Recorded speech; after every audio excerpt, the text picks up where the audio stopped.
नमस्कार मित्रांनो, आज आपण इथं 15 ऑगस्ट साजरा करत आहोत. त्यानिमित्ताने इथल्या आपण तरुणांशी संवाद साधणार आहोत. आपलं नाव काय? सूरज भोसले. सूरज भोसले. तुम्हाला एक आपला प्रश्न आहे. बांगलादेश, पाकिस्तान आणि रशिया या 3 देशांमध्ये भारताचा मित्र देश कोणता आहे? पहिलं म्हणलं तर बांगलादेश आहे, कारण आपल्या भारतातून विभाज्य घटक बांगलादेश हा फाळी झाले. बरोबर, आपल्या भारतातील आहे.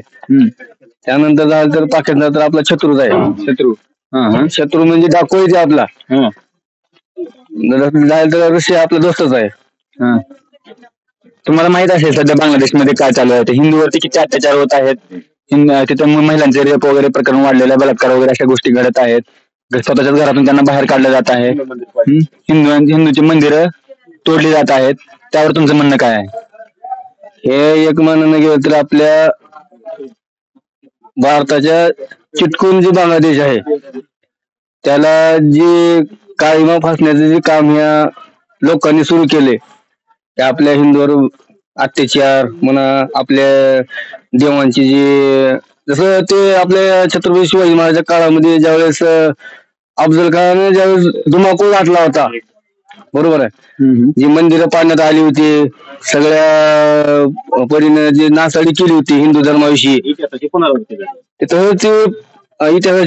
आपल्याला ह्या बांगलादेशामध्ये बघण्यास येत आहे.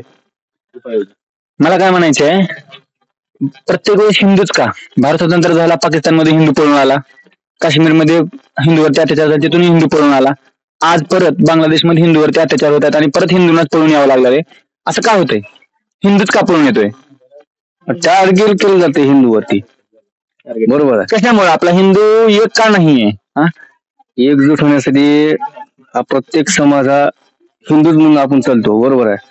परंतु वैचारिक दृष्ट्या जर चिंतन केलं तर आपल्या हिंदू जे अत्याचार पहिल्यापासून झालेला आहे, आता नाही नवीन, बरोबर आहे. यामध्ये सरकारची काय भूमिका असायला पाहिजे? सरकारची भूमिका ही भारताविषयी ना आपल्या नाही, बांगलादेशमध्ये जे हिंदूंचा अत्याचार होत आहे त्याबद्दल आपल्या मोदी सरकार म्हणा, यांनी काय केलं पाहिजे? आपल्या मोदी सरकारने त्यांना जेवढं होईल तेवढं आपल्या परीने सहकार्य केलं पाहिजे. जे हिंदूवर आणणारा अत्याचार, जसं एखादी बाहेर देशाला येऊन मुस्लिम आपल्या भारतामध्ये जे अयोध्या राहतोय किंवा आपल्या भारताचा आपला नागरिकत्व मिळतोय, तसं बांगलादेश मधल्याही हिंदू लोकांना भारतातलं नागरिकत्व मिळालं पाहिजे.